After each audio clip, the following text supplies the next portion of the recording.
la bienvenue aux conférenciers et à tous les participants et participantes de notre webinaire d'aujourd'hui. Je vais vous présenter notre conférencier, le Père Ludovic Danto, qui est prêtre du diocèse de Nantes en France. Il est docteur de l'Université pontificale grégorienne de Rome. Il est actuellement doyen de la faculté de droit canonique de l'Institut catholique de Paris depuis 2016. Après avoir été doyen de la faculté de théologie de l'Université catholique de l'Ouest, où il était enseignant et chercheur depuis 2009. Membre du Comité pour les questions canoniques de la Conférence des évêques de France et membre du comité scientifique de plusieurs revues canoniques. Il est aussi juge du tribunal interdiocésain de Rennes.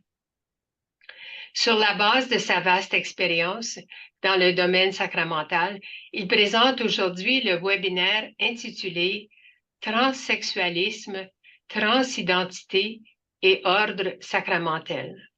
Merci beaucoup, professeur Danto, d'être parmi nous aujourd'hui et à vous la parole. Merci à vous, ma sœur. Je voudrais d'abord saluer chacun et chacune, toutes les personnes qui se sont inscrites à ce webinaire. Nous ne sommes pas sur le même fuseau horaire, hein, puisque j'ai un peu d'avance sur vous, mais je suis bien heureux de vous retrouver en ce début d'après-midi. J'ai l'impression de rajeunir de quelques heures comme cela. Et donc, je remercie la faculté de droit canonique de m'avoir invité à participer à ce webinaire. Je dois dire que lorsque vous m'avez soumis le sujet, j'ai quelque peu hésité parce que je dois confier, je dois avouer que ce n'est pas un de mes lieux de recherche premier, même si je suis déjà intervenu dans le cadre de sessions, enfin une fois dans le cadre de sessions à la faculté de droit canonique de Paris sur le sujet. Je suis un peu plus familier, je dirais, des questions d'orientation sexuelle, en tous les cas sur les questions d'homosexualité et autres, plus que de transsexualisme ou de transidentité. Mais je trouvais la question intéressante, avec peut-être, puisque nous sommes la plupart d'entre nous canonistes, peut-être pas tous, parce qu'il y a des personnes qui sont peut-être intéressées par le sujet sans être canonistes elles-mêmes, mais je pars du principe comme canoniste qu'il n'est aucune question qui doit être laissée de côté et que toute question peut être abordée en droit, même si c'est vrai, me semble-t-il, que les canonistes sont souvent un peu frileux à aborder ce genre de questions, partant du principe que ce sont d'abord des questions de théologie ou de théologie pastorale. Et pour le dire un peu rapidement, je crois que quelquefois, nous refusons la question tout simplement parce que elle n'est pas directement présente dans la norme.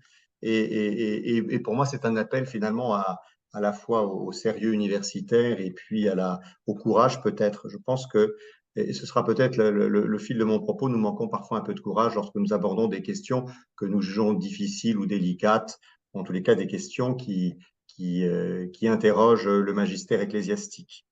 Voilà un peu de manière générale, mais en tout cas, je suis très heureux d'avoir réfléchi un peu à nouveau à cette question et d'avoir repris telle ou telle lecture que j'avais ou en cours, ou laissé tomber, ou achevé, mais qui me permettra de vous donner quelques lieux de réflexion avec beaucoup d'humilité, parce que bien évidemment, je ne prétends pas répondre à toute la problématique et à mettre un point final. C'est simplement peut-être un propos qui doit nous aider à avancer sur ce genre de sujet.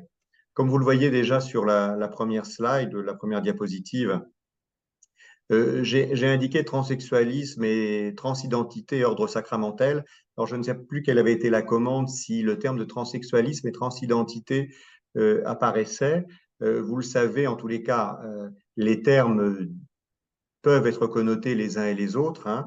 Le transsexualisme, c'est sans doute le terme qui apparaîtra en droit et en droit canonique lorsque la question de la transidentité sera prise en considération, même si en France, je ne sais pas si c'est le cas au Canada, même si en France, ce terme de transsexualisme sera plutôt laissé de côté pour le terme de transidentité, puisque le transsexualisme est connoté, est un terme qui apparaît au 19e siècle, et est connoté avec tout un support pathologique ou un arrière-fond pathologique, puisque historiquement, jusqu'au moment où l'Organisation mondiale de la santé va déclarer que le transsexualisme en 2019, de manière assez récente, n'est pas une pathologie. De fait, jusqu'à une époque récente, le terme de transsexualisme a souvent été a souvent été associé à la pathologie. Donc, d'une manière plus stricte, très certainement aujourd'hui, au moins en français, il vaut mieux utiliser le terme de transidentité qui n'est pas connoté péjorativement de ce point de vue-là. Même si j'ai fait une petite recherche très rapide sur le site du Saint-Siège pour voir, puisque le pape dernièrement a parlé des personnes transsexuelles, nous y reviendrons tout à l'heure, même si sur le site du Saint-Siège, en réalité, les termes changent suivant les langues. J'ai vu par exemple que pour la partie française concernant le rescrit de la doctrine pour la foi, dont on reparlera, il est parlé de personnes transgenres, pendant qu'en italien, c'est la dénomination personne transsexuale, et donc peut dire personne transsexuelle. Donc, je tiens simplement à le signaler, mais parce qu'on sait bien que souvent les termes sont connotés ou chargés de toute une histoire qui parfois peuvent être blessantes pour telle ou telle personne, ou en tous les cas sont le résultat évidemment des réflexions de nos sociétés sur la question. Donc, j'ai laissé transsexualisme, qui serait plutôt le terme canonique, mais on parlera plutôt aujourd'hui, je pense, de transidentité, et j'appellerai plutôt les canonistes francophones, en tous les cas, lorsqu'ils abordent cette question, à, à employer ce second terme qui est plus générique et qui comporte sans doute, qui intègre sans doute un plus grand nombre de cas sans que le terme puisse être jugé, en tous les cas en français de France, sans qu'il puisse être jugé discriminatoire ou péjoratif pour les personnes qui sont dans cette question de la transidentité. Voilà un peu mon introduction générale. Et vous voyez qu'en sous-titre, j'ai mis le genre en droit canonique de manière un peu provocatrice. Alors, la provocation, elle dépend évidemment du lieu où nous nous trouvons, mais il est évident que nous le voyons bien dans les discussions, dans les synodes romains qui peuvent se succéder et dans les questions qui agitent les évêques qui se retrouvent en synode. La question du genre ou la question du genre de manière générale est une question qui est un peu piégée puisque vous allez avoir ceux qui vont voir dans cette dénomination des sciences sociales quelque chose d'exclusivement négatif et ceux qui pourront y voir quelque chose de plus positif. Je crois que les sciences sociales, en tous les cas, nous amènent à réfléchir sur la question du genre, tout simplement parce qu'elles nous ont permis de repenser les rapports entre les sexes, notamment entre les hommes et les femmes, et de manière plus générale sur ce que signifie le genre. Je vais fermer la donc, vidéo, on n'a pas besoin de nous voir. Je dirais de manière générale que j'appellerais plutôt à ce que nous puissions réfléchir les uns et les autres sur la question du genre, sans pour autant en faire un lieu de débat ou un lieu d'idéologie, comme ça peut être le cas parfois. Voilà donc de manière générale sur transsexualisme, transidentité, donc ordre sacramentel, parce qu'il était question de voir comment, lorsqu'une personne est transgenre, de quelle manière elle peut participer à l'ordre sacramentel de la vie de l'Église. Voilà. Sélectionner les haut-parleurs Samsung. Je pense qu'il faudrait que Francine Rousseau ferme son micro parce que nous l'entendons. Voilà. Alors, comme vous le voyez, la slide suivante, la diapositive suivante, je pense que vous l'avez, que j'ai intitulée « Une réalité non prise en compte en tant que telle par la norme du Code ».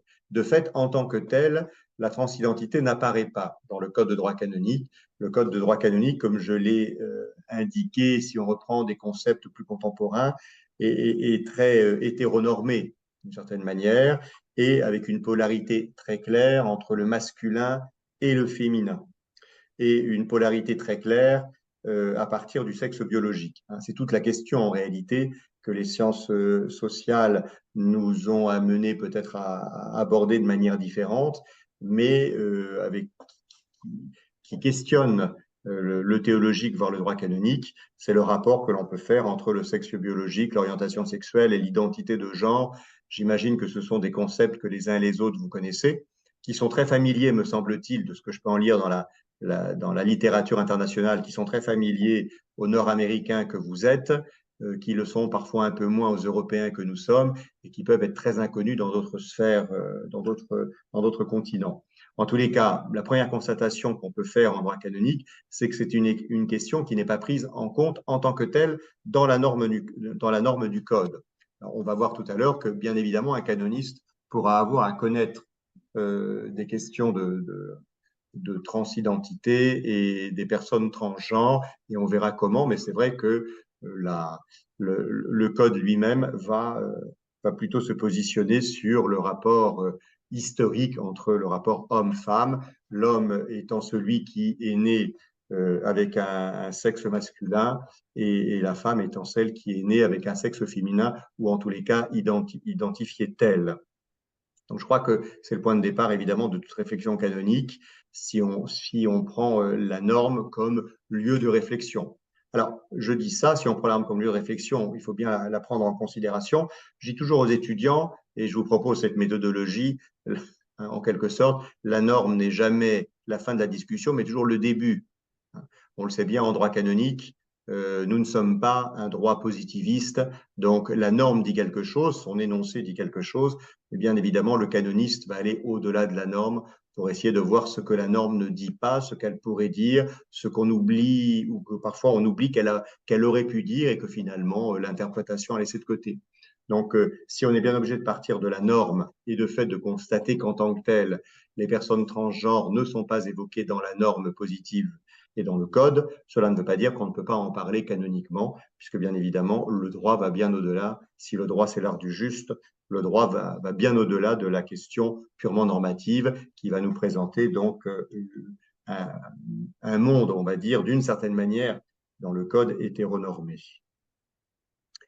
Historiquement, je pense que c'est important de s'en souvenir, puisque évidemment, quand on aborde la question de transidentité, on aborde évidemment l'ensemble des questions, je dirais, un peu LGBTQIA+, comme il est de coutume aujourd'hui de les mentionner, même s'il est évident, je crois que c'est une évidence, qu'évidemment la question lesbienne, enfin lesbien, gay, bi, trans, queer, intersexués ne sont pas des questions identiques. Hein. Certainement que historiquement, elles se retrouvent dans une lutte contre l'hétéronormativité ou donc une nécessité d'exister à côté de la norme la plus répandue et celle, je dirais, exclusivement admise jusqu'à une époque récente dans les sociétés occidentales. Et fondamentalement, évidemment, la question de la transidentité n'est pas la question homosexuelle. Même si une personne dans la transidentité, une personne pourrait avoir une orientation sexuelle pour le même sexe. Comme vous le voyez sur la slide ici, historiquement, il faut se souvenir quand même, parce que je pense que c'est une des difficultés que nous avons en théologie comme en droit canonique, une difficulté à aborder la question. Historiquement, toutes ces questions sont d'abord des questions d'ordre moral. C'est-à-dire, au XVIe siècle, à l'époque médiévale et à l'époque moderne, la personne homosexuelle n'existe pas. Il y a des personnes qui, de temps à autre, vont avoir des relations avec des personnes du même sexe et on place cela simplement dans la catégorie pécamineuse et pas dans le fait qu'une personne serait en tant que telle homosexuelle. C'est un homme ou une femme qui, de temps à autre, a des pratiques homosexuelles. Je veux dire qu'on peut dire très certainement la même chose sur la transidentité, puisque bien évidemment, il faudrait voir dans l'histoire, alors il y a des études qui sont faites, qui sont parfois qui sont en général assez intéressantes, de voir comment, qu'est-ce que ça veut dire pour une personne que nous dirions aujourd'hui transgenre, qu'est-ce que ça veut dire pour une personne qui se reconnaît comme telle, qu'est-ce que ça veut dire au XIIe siècle, bon, évidemment, ou au XVIIe siècle. Donc souvent, ces questions, donc historiquement, ces questions ecclésialement, il y a un homme et une femme, identifiés par leur sexe biologique, et il y a ensuite des gens qui peuvent avoir des pratiques, sexuelles ou non d'ailleurs, qui vont être considérées comme pécamineuses. Je dirais à une exception près, qui n'est pas inintéressante pour nous, parce que peut-être qu'elle peut être un lieu de réflexion, c'est, vous l'avez vu par l'image que j'ai mise ici, à l'exception de l'hermaphrodisme. Hein. L'hermaphrodisme étant le fait d'un enfant, comme vous le savez, terme classique, on parlerait aujourd'hui plutôt d'intersexué, mais d'un enfant qui est né avec les organes génitaux et masculins ou féminins ou avec des organes génitaux qui sont difficilement déterminables.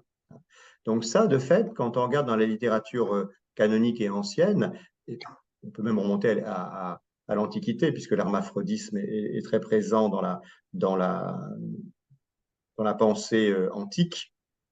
Mais de fait, l'hermaphrodisme est une question qui traverse l'histoire, parce que là, pour le coup, il n'y a pas enfin, c'est un fait qui s'impose aux êtres humains qui, tout d'un coup, donne naissance à un enfant qui est un peu indéterminé selon ses organes sexuels.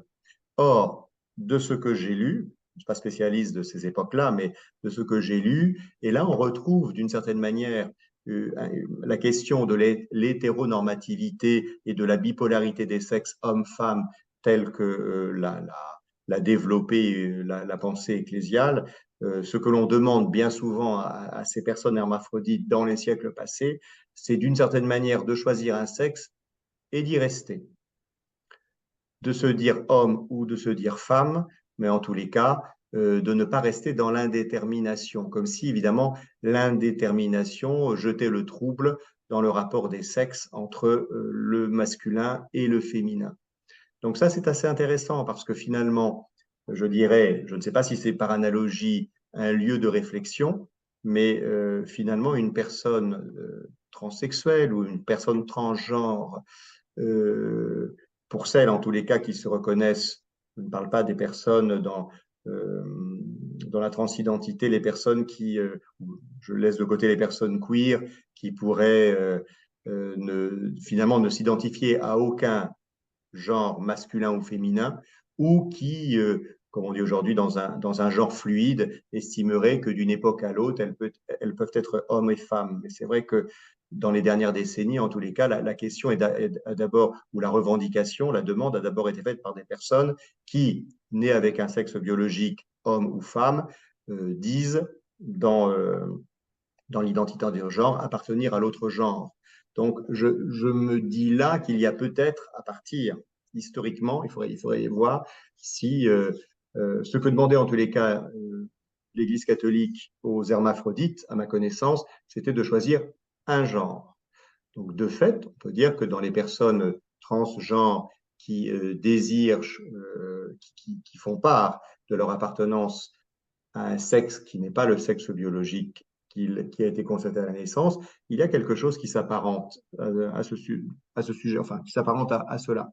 Je ne sais pas si ça peut être un lieu de réflexion, je vous le soumets comme lieu de réflexion, hein, puisque est-ce que une certaine forme de libéralisme ou d'ouverture que nous avons fait avec les hermaphrodites peut-il se penser aussi pour les personnes transgenres? C'est sans doute une question qu'on doit au moins affronter. Il faudrait demander là à des historiens peut-être de bien travailler la question des hermaphrodites dans l'histoire de l'Église pour voir en quoi cela pourrait éclairer aussi la question de la transidentité lorsqu'une personne se déclare homme, au contraire du sexe biologique que l'on a pu constater à la naissance. Donc c'est une question que je trouve très intéressante. Pour aller un peu plus loin, avant d'entrer évidemment le temps passant, mais c'est une question encore, alors je vous l'ai dit, une question historiquement plutôt de l'ordre moral, qui évidemment va prendre une connotation différente avec le 19e et le 20e siècle. Et là, comme vous le voyez, je vous ai mis une église une mais plurielle, sinon divisée et marquée par la science du 19e siècle. Je crois que c'est une affirmation qu'on peut faire, même si elle ne clôt pas le débat et qu'elle ne dit pas autre chose que ce que je vais dire là, c'est que on voit que jusqu'au XVIIIe siècle, toutes ces questions LGBTQIA+, d'une certaine manière, si on laisse de côté l'intersexuation, est une question qui se vit d'abord au plan moral. Avec le 19e siècle et l'avènement de la médecine, on va dire, moderne, la médecine moderne va faire glisser toutes ces questions-là de la question morale à la question médicale. Et comme vous le savez, il suffit de lire les ouvrages historiques, va pathologiser cette question-là, ces questions-là. Et je crois que la difficulté que nous avons aujourd'hui, c'est que, évidemment, nous sommes les uns et les autres héritiers de cette histoire. À la fois, nous pouvons aborder ces questions à travers un prisme moral, celui d'avant le 19e siècle, à la fois avec un prisme médical pathologisant, celui du 19e siècle, et qui a marqué la pensée occidentale, notamment jusqu'aux années 1960. Jusqu'aux années 1960, ces questions LGBTQIA+, étaient vues sous l'angle pathologique. La nouveauté de ces dernières décennies, c'est d'avoir fait évoluer par les sciences sociales, d'avoir fait évoluer l'approche, notamment par les sciences sociales, d'avoir fait évoluer la question et aujourd'hui d'avoir dépathologisé ces questions. Je crois que, et je vous l'ai dit, mais pour moi c'est très important. Alors, je n'ai pas d'autre réponse à vous dire que cela, mais je pense qu'il faut en avoir conscience. La difficulté que le magistère catholique ou la théologie catholique a abordé ces questions, c'est que nous sommes héritiers de tout cela. Et tant que nous ne sommes pas conscients que nous sommes héritiers de tout cela, évidemment, nous sommes un petit peu dans un entre-deux inconfortable. Et je ne suis pas certain que nous puissions apporter les questions les réponses les plus évidentes ou les plus positives, ou en tous les cas, nous aurons du mal à traiter ce genre de questions. Si je vous ai mis une carte du monde catholique, là, le monde que vous avez là, c'est les pays qui sont plus ou moins catholiques, ou tout le moins qui ont, pas au sens social du terme, mais qui ont un nombre de baptisés plus ou moins important, ce qui est une grande difficulté dans la question. Alors, je vous ai dit, question, un héritage moral, un héritage médical pathologisant, aujourd'hui une approche des sciences sociales très différente. La question qui n'est pas simple pour l'Église catholique, c'est que aborder ces questions varie d'un continent à l'autre. Et ça, je pense que il suffit d'avoir une faculté comme la vôtre, j'imagine, avec des étudiants qui viennent du monde entier, on voit bien que toutes ces questions sont abordées ou non d'ailleurs de manière très diverse, suivant que vous êtes nord-américain, européen, asiatique, africain, latino-américain ou de l'océan Indien. Et ce qui n'est pas sans difficulté pour l'Église catholique. Je crois que par rapport à d'autres confessions chrétiennes, ces discussions sont un peu plus simples, si tant est qu'elles le soient, tout simplement parce que souvent, elles se vivent ou elles se discutent dans des communautés ecclésiales qui sont clairement identifiées nationalement. Évidemment, l'Église catholique étant internationale, un Congolais ne pense pas comme un Canadien, comme un Français ou comme un Chinois. Donc forcément, des questions qui pour les uns semblent évidentes ne le sont pas du tout pour les autres. Et je pense que quand nous abordons cette question comme canonistes ou comme théologiens, nous les abordons évidemment à partir de nos propres cultures et de nos propres églises particulières, et en même temps nous nous confrontons à l'Église universelle qui est un ensemble, d'une certaine manière, d'églises particulières qui ne sont en total désaccord sur ce genre de questions. Je pense que c'est difficile d'avoir enfin c'est difficile, c'est pas pour ça qu'il faut renoncer à la discussion et à la question, mais il faut bien prendre conscience de la division qui existe entre nos églises catholiques, j'entends là ici, hein, à l'interne de l'Église catholique, de nos divisions sur ce sujet, et notamment sur le sujet de la transidentité. Ça veut dire que voilà, je vais dénoncer personne, ni donner des bons points ou des mauvais points aux uns aux autres, mais on voit bien que c'est très différent d'un continent à l'autre et d'un pays à l'autre. Et ce qui est audible dans un pays ne l'est pas dans un autre. C'est une vraie difficulté. Je pense que c'est évidemment une difficulté du magistère pontifical qui, normalement, doit faire l'unité de toutes les questions qui se posent au nord et au sud, à l'est et à l'ouest. Pour conclure, vous voyez là, c'est une grande introduction générale avant de passer aux questions sacramentelles. Mais ça me semble, je pense qu'on ne peut pas aborder cette question de droit canonique si on ne brosse pas l'ensemble de ce panel. Pour conclure, comme je vous le disais, non seulement, enfin pour conclure par la diapositive suivante, c'est que non seulement la transidentité n'apparaît pas dans le code, mais la préoccupation, quand on voit l'épiscopat mondial se réunir à Rome, la préoccupation première sur toutes ces questions LGBT, QIA+, est d'abord la question de l'orientation sexuelle. On voit que l'épiscopat et l'Église catholique parlent aujourd'hui fréquemment, je dois dire même que c'est un des lieux de réflexion sur ce que serait l'orientation sexuelle et donc la question homosexuelle, mais la question de la transidentité n'est pas présente. Je n'ai pas pu voir tous les documents, hein, mais j'ai regardé un certain nombre de documents sur les derniers synodes. évidemment, la question homosexuelle revient très, très régulièrement. La question de la transidentité est absente. Hein. Donc là, on voit aussi dans la discussion avec les associations LGBTQIA+, on voit bien qu'en réalité, l'Église catholique n'en est pas au même niveau suivant les questions. Hein. Et donc, je vous ai mis là tout simplement, c'était pour que vous vous souveniez, si vous ne l'avez pas lu, ce que disait le document qui préparait le synode de 2014 sur la famille. C'était intéressant parce qu'au moins, il faisait le constat que je vous ai dit précédemment, nul n'est d'accord. Tout le monde est divisé, ce qui, évidemment, ne permet pas de trouver des solutions aisées. Hein. Je veux dire que quand on lit la deuxième partie là, dans l'ensemble, on a l'impression que les réactions extrêmes à l'égard de ces unions, là il parle des unions de personnes de même sexe, aussi bien d'indulgence que d'intransigeance, n'ont pas facilité le développement d'une pastorale efficace. Je crois que c'est le moins qu'on puisse dire. Il faut au moins, quand on aborde ces questions, constater les différends qui opposent les catholiques suivant leur sphère géographique ou leur sphère ecclésiale. Sinon, on ne peut pas avancer. Et ensuite, et je crois que là, c'est la méthode à laquelle nous appelle le Saint-Père dans la question sur la synodalité. Je pense que nous devons, si nous voulons avancer sur ce genre de questions et avancer de manière positive, nous devons nous écouter les uns les autres. Marcher ensemble, faire synode, parce que si évidemment nous n'écoutons pas l'autre, parce que ce que l'autre dit nous déplaît, nous ne pouvons pas répondre à la question. Donc je nous invite, et d'où l'objet, et c'est la raison pour laquelle j'ai accepté de répondre à vos invitations, c'est que nous ne devons pas nous priver de réfléchir et d'écouter les revendications qui nous sont faites, quel que soit le point de départ, quel que soit le lieu dont nous parlons.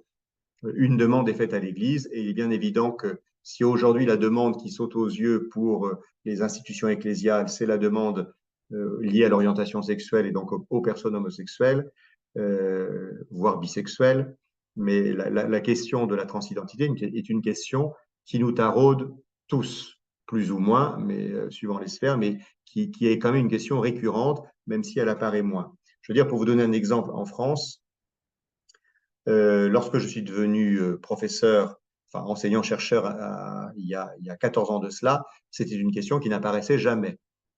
Je l'avais travaillé en jurisprudence, j'y reviendrai tout à l'heure, dans un cas de nullité de mariage, mais c'est une question qui n'apparaissait pas. Dans les années 2010, en France, une fois par an, au grand maximum, un évêque ou un pasteur, un curé, ou peu importe, une personne me posait une question pastorale à ce sujet, parce qu'elle avait rencontré la transidentité à partir de paroissiens ou de gens qui venaient demander des sacrements à l'Église. Depuis le milieu des années 2010 en France, en tous les cas, et comme doyen de la faculté de droit canonique, je pense que quasiment tous les trimestres, j'ai une question sur le sujet. Donc on voit dans un pays comme la France que cette question de la transidentité est de plus en plus une question sociétale ou en tous les cas qui est posée à la société et donc qui est posée à l'Église.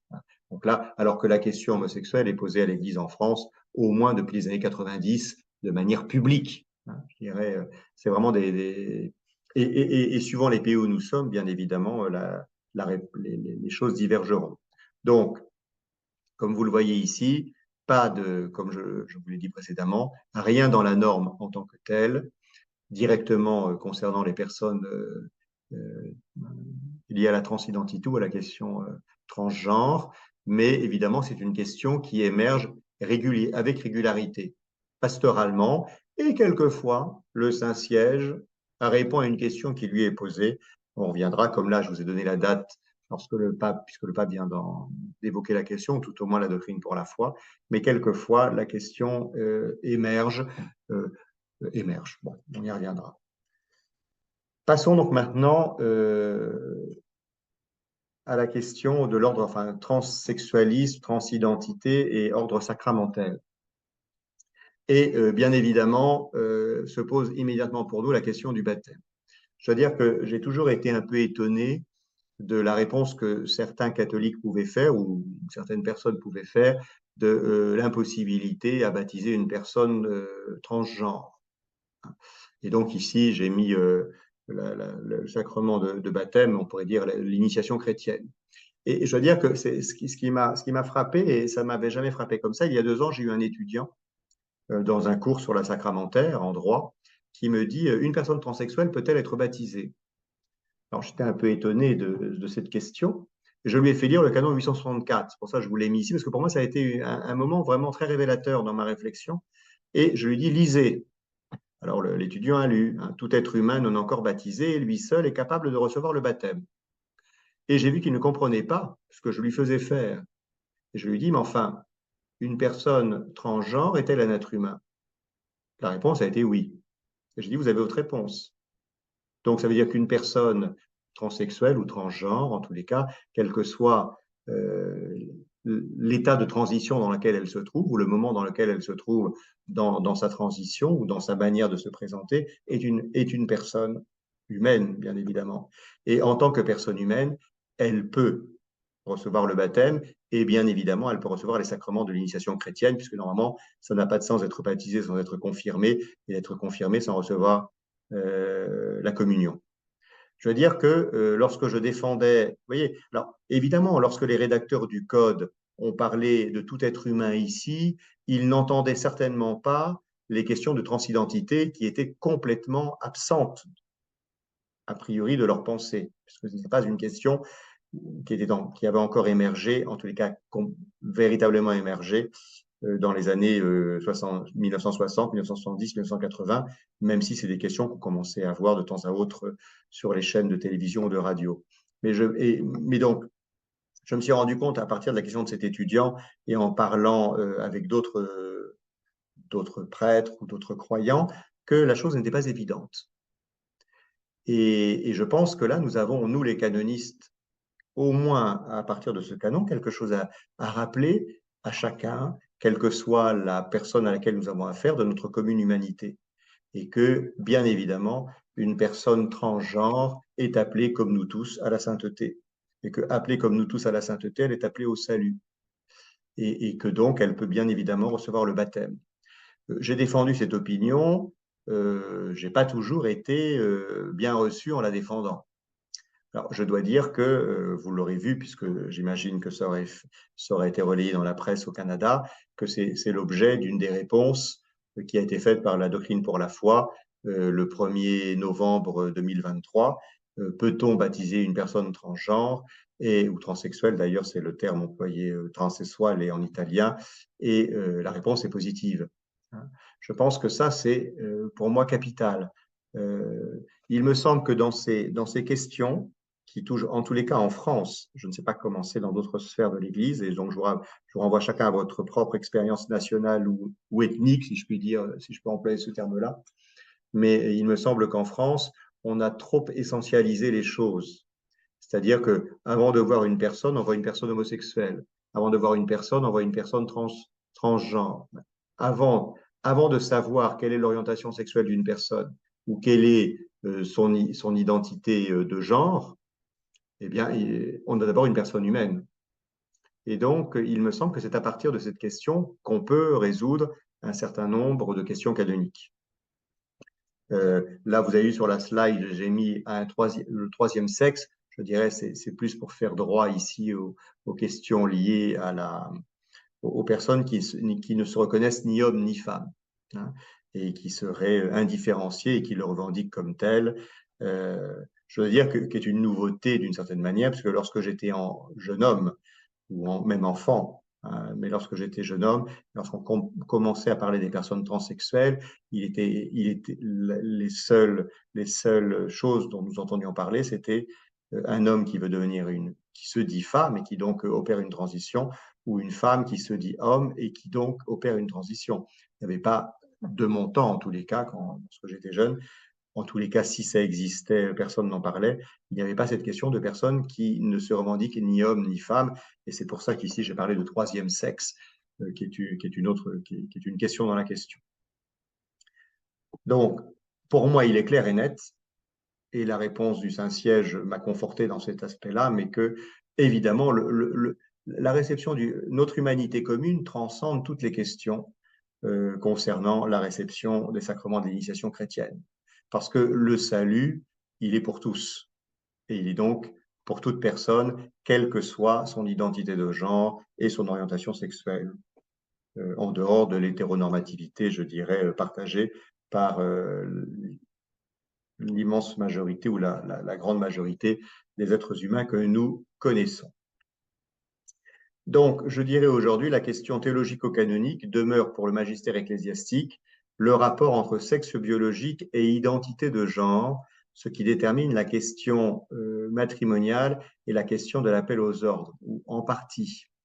Ce qui m'a frappé en regardant un peu la littérature, c'est que l'Église catholique, dans sa vision de polarité entre les sexes, un sexe masculin clairement identifié, un sexe féminin clairement identifié, évidemment, va, en dehors des sacrements de l'initiation chrétienne, va positionner la possibilité du mariage et encore plus la réception des ordres à le fait de savoir, à poser un diagnostic, si je puis dire, ou sur la personne qu'elle a en face d'elle, et cette personne est-elle considérée par la théologie catholique, ou ici le magistère catholique, est-elle considérée comme un homme, comme une femme, etc. Question complexe. Je veux dire que j'ai un exemple un exemple, oui, que j'ai eu à connaissance en tous les cas, mais là, nous ne sommes plus dans la transidentité, nous sommes dans une personne intersexuée. Hein. Et c'est la question de la réception des ordres. Une personne intersexuée peut-elle recevoir les ordres, devenir prêtre ou non? Hein.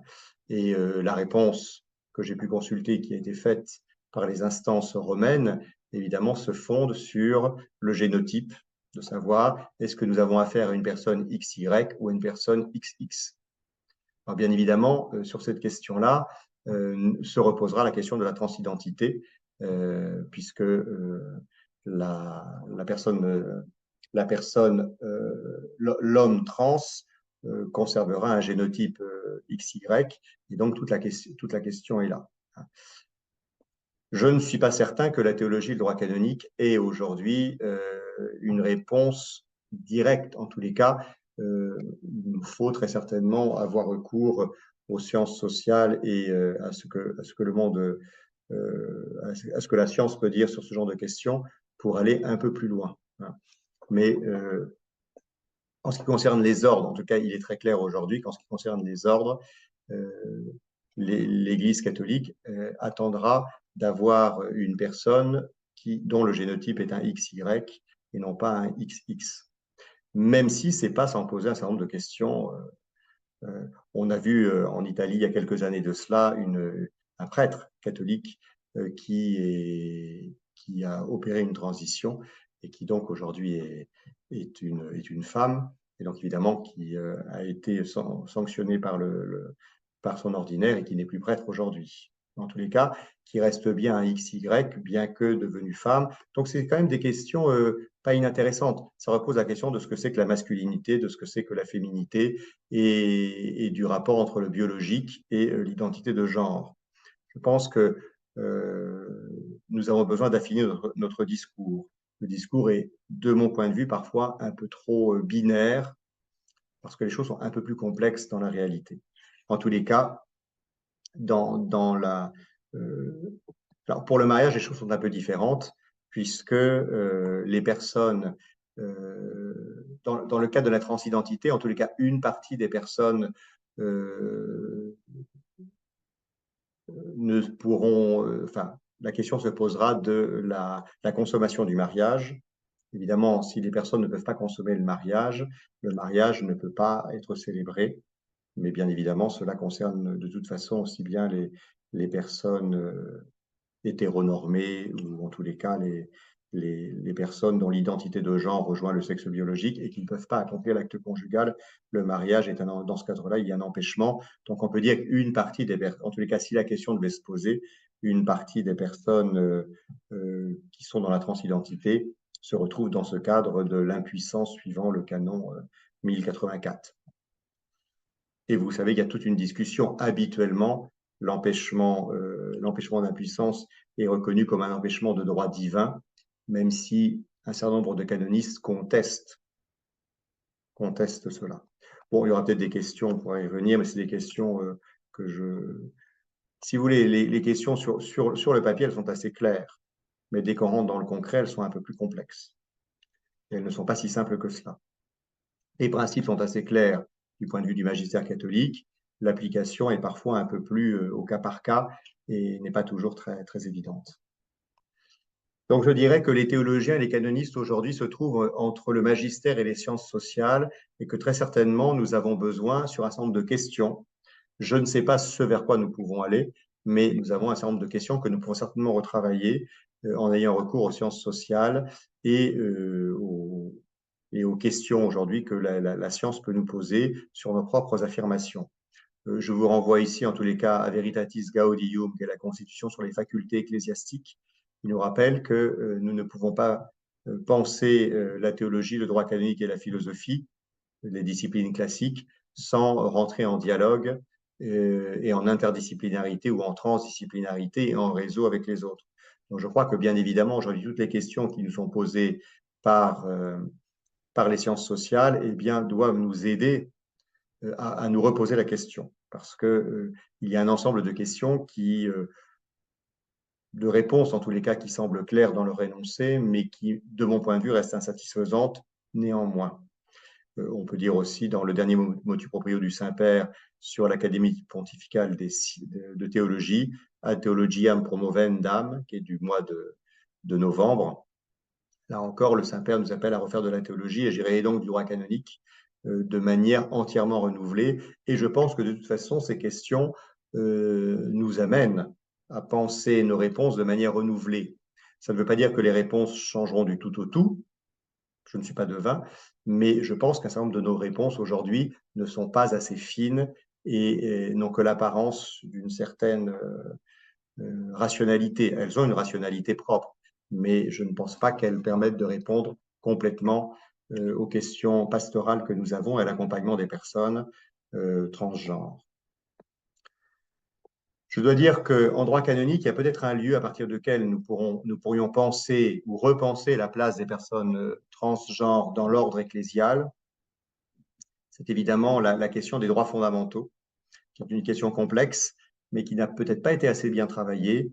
Dans le Code de droit canonique de 1983, une des grandes nouveautés, c'est les canons 208 et suivants, qui rappellent qu'une personne baptisée est d'abord une personne humaine et que cette personne humaine a des droits fondamentaux et que ces droits fondamentaux ne sont pas abolis par le baptême.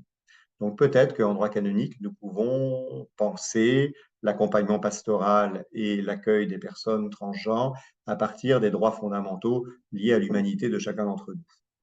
Je veux dire, ça fait peut-être un peu écho au canon 864 sur le baptême, que seule une personne humaine peut être baptisée. Mais là, il y a forcément une révolution juridique et culturelle sur ce qu'est l'Église et sur ce qu'est la personne humaine au sein même de l'Église. Donc, il y a peut-être là un biais purement juridique, d'abord juridique, pour aborder ce genre de questions. Et puis, j'ai relu un texte du père Hervé Legrand, c'est théologien de l'Institut catholique de Paris, et qui disait qu'on a peut-être en théologie parfois oublié un peu la question du Christ en tant qu'anthropos. Hein, le père Legrand fait remarquer que dans le credo, le Christ n'apparaît pas comme homme au sens de mâle, mais comme homme au sens d'être humain. Et que peut-être que quelquefois, alors lui, évidemment, il envisage son discours dans le rapport homme-femme, hein, dans le rapport entre les sexes et la place de la femme dans l'Église et la place de l'homme dans l'Église, en disant que nous avons peut-être un peu trop insisté sur le Christ en tant que mâle, en oubliant que le Christ est d'abord, avant d'être mâle, un être humain, même si évidemment dans notre humanité sexuée, la distinction est complexe à faire. Mais je trouvais dans le livre, en tous les cas, qui était d'ailleurs dans la communication qu'il a faite dans un colloque qui s'appelait Penser avec le genre, je trouvais que sa réflexion n'était pas inintéressante. C'est qu'évidemment, on a énormément essentialisé le genre masculin et le genre féminin, Et on a oublié que le Verbe s'est fait chair et que c'est bien notre humanité qu'il a prise, même si évidemment son humanité s'est fait suivant le genre masculin.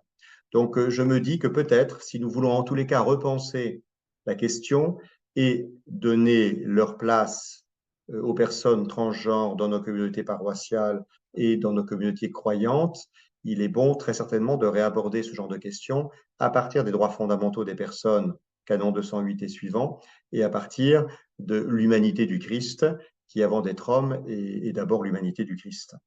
Et que peut-être que là, nous avons des réflexions et pour les théologiens et pour les canonistes, afin de donner des réponses peut-être plus ajustées aux personnes transgenres qui viennent demander à l'Église tel ou tel sacrement, et en tous les cas qui viennent demander à l'Église un accompagnement spirituel, parce que, de fait, lorsqu'on est un peu sensible à la question, dans nos communautés paroissiales, nous pouvons avoir des personnes qui sont transgenres et qui ont une véritable vie de foi.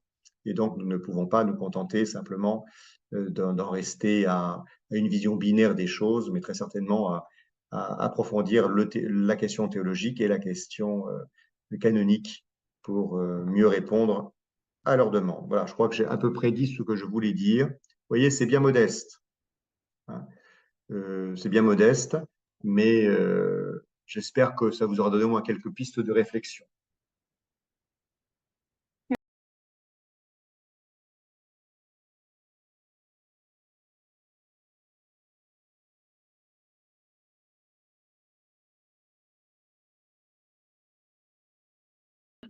Alors, professeur Danto, merci d'avoir partagé avec nous votre profonde expertise dans ce domaine délicat d'importance canonique et je dirais d'importance pastorale en ce qui concerne la participation sacramentelle des personnes qui vivent une transidentité.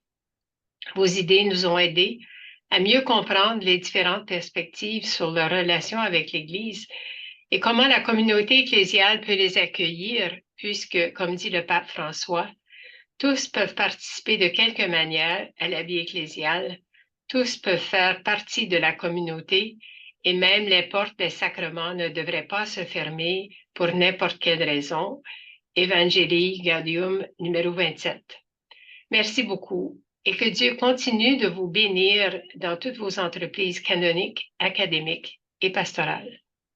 J'exprime ma gratitude à toutes les personnes impliquées dans la préparation de cette session et toute la série des webinaires, en particulier les membres de l'équipe de coordination, le professeur Jésus Pudumaidas, représentant la faculté de droit canonique, le professeur Chad Glendening, doyen de la faculté de droit canonique et représentant de la Société canadienne de droit canonique, et moi-même, votre humble servante, l'administratrice du Centre de services canoniques de la faculté de droit canonique à l'Université Saint-Paul. Enfin, je voudrais vous remercier, vous, participants et participantes à ce webinaire, pour votre présentation, votre présence, votre contribution, votre questionnement, votre réflexion, qui va se poursuivre certainement après la fin de ce webinaire.